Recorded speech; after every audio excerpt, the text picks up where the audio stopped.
meeting to order, the General Laws and Technology Committee. Clerk, could you call the roll? Yes, sir. Senator Ruff. Here. Senator Locke. Present. Senator Vogel. Jill, you're muted.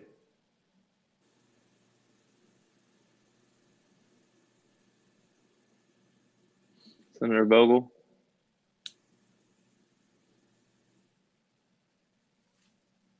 Here. Thank Sorry. Sorry. Here. Senator Eben. Senator Reeves.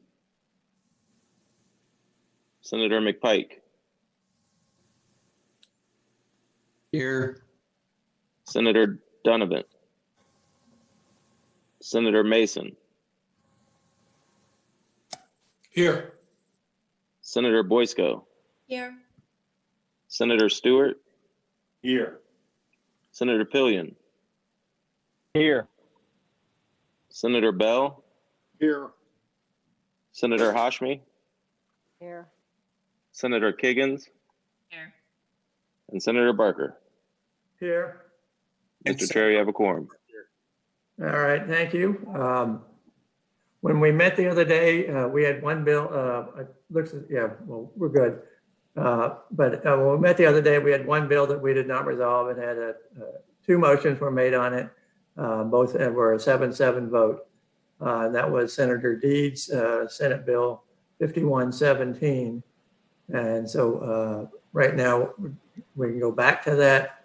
And I think we need to have someone who was on the prevailing side on the last motion, which was to report the bill, to make a motion to reconsider the vote. And with that, Mr. Chairman. Call on Senator Mason. Thank you. Having voted on the prevailing side by which we failed to pass Senate Bill 5117, I would like to move to reconsider the vote. Second. All right, there's a motion and a second. All in favor say aye. Aye. Aye. All opposed, no. Okay, we are reconsidering Senate Bill 5117. Senator Deeds, do you want to present the bill again? So 5117 in very simple form. It comes at the request of the governor, and it simply gives him the ability to charge people who are in violation of his executive orders with a $500 civil penalty or civil penalty up to $500 in lieu of a Class 1 misdemeanor. The Class 1 misdemeanor penalty is one of the most severe in among neighboring states. But that's all the law gives the governor at this point for violation of his executive order. This gives the governor flexibility. The money goes to the literary fund. We explained it and had a discussion the other day. If there are any questions, I'll be glad to try them. Ms. Davis is here, who can also probably give a better answer than I can. all right, are there any questions that anyone has of either Senator Deeds or Rita Davis? So, Mr. Chair. yes, Senator Boysko. Can I just ask a clarifying question again, please? Yes. Senator Deeds, could you explain that this actually lowers the penalty on this actually Yes. would get the ability to lower the penalty on an individual, correct? Yes, ma'am. With a Class 1 misdemeanor is punishable by up to 12 months in jail and up to $2,500 in fine. That's the highest of any of the surrounding states for a violation of an executive order. I think Tennessee is up to $2,500, but nobody has the jail penalty. This is one that simply takes it up to $500 for a civil penalty.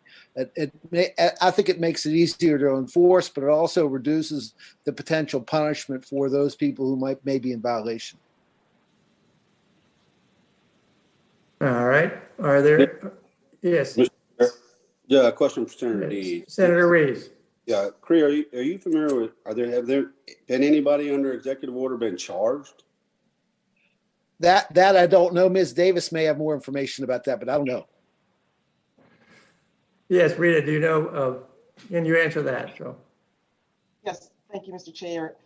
We don't have statistics on exactly the number. We do know that at least one person was charged under the gathering ban. because it resulted in civil litigation against the governor under that executive order. But I do not know the statistics on how many, Mr. Chair, have been charged. Okay, thank you. All right. Are there other questions or comments from members of the committee? Mr. Chairman, Yes.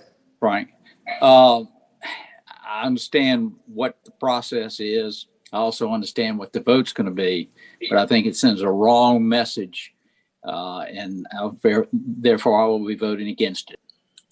Okay. Anyone else with questions or comments? Well, All right. Does anyone Mr. want to Chairman. make a motion? Mr. Chairman. Mr. Chairman, Senator McPike.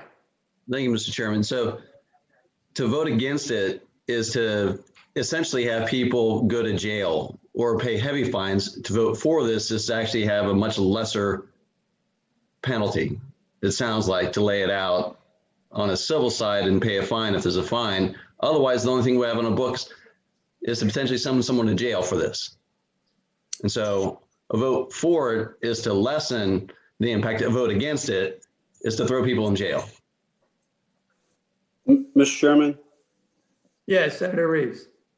can you ask the council again, I forget the lady's name who spoke from the administration, is that case still in civil litigation? That the individual got charged with the misdemeanor criminal penalty, is that still in litigation, the civil part of that lawsuit? Oh, Mr. Chair, I would answer by saying I believe the matter has been dismissed. Okay, Mr. Chair, follow-up question? Yes, Senator Reeves. Just so I can find out, I mean, I heard there was all kinds of litigation. In fact, some of our colleagues brought litigation during this whole executive order on some things they didn't feel were constitutional within the governor's right. My concern is I'd like to know that it's done, that litigation, this is a result of that litigation, of a way to fix that.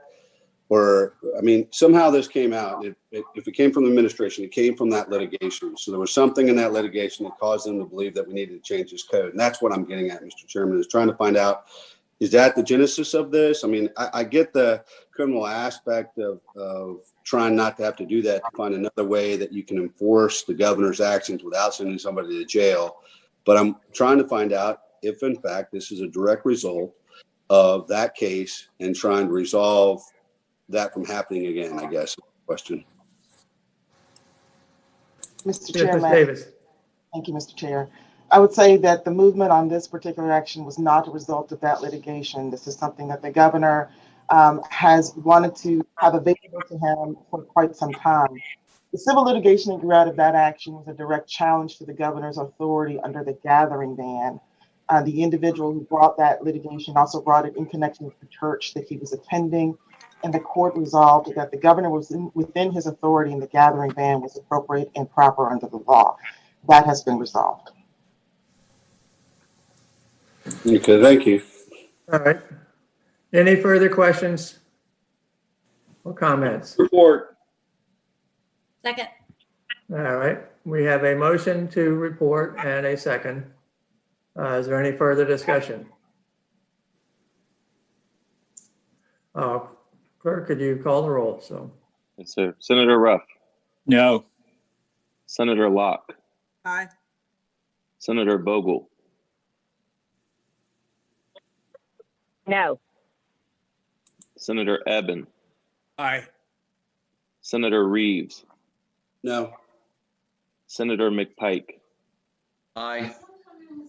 Senator Donovan, Senator Mason, Aye. Senator Boysko, Aye. Senator Stewart, Aye. Senator Pillion, No. Senator Bell, Aye. Senator Hashmi, Aye.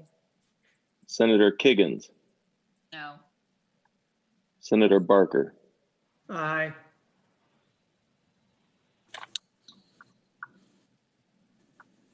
Nine ayes, 5 nays. 9 ayes, 5 nays. Motion passes. The bill is reported. Is there anything further anyone wants to bring up this morning at this meeting of the General Laws and Technology Committee? All right, with that, then thank you all for participating. We got very good turnout on a one bill show here today. And I'll see all of you on Wednesday. We are adjourned. Thank you. Yeah.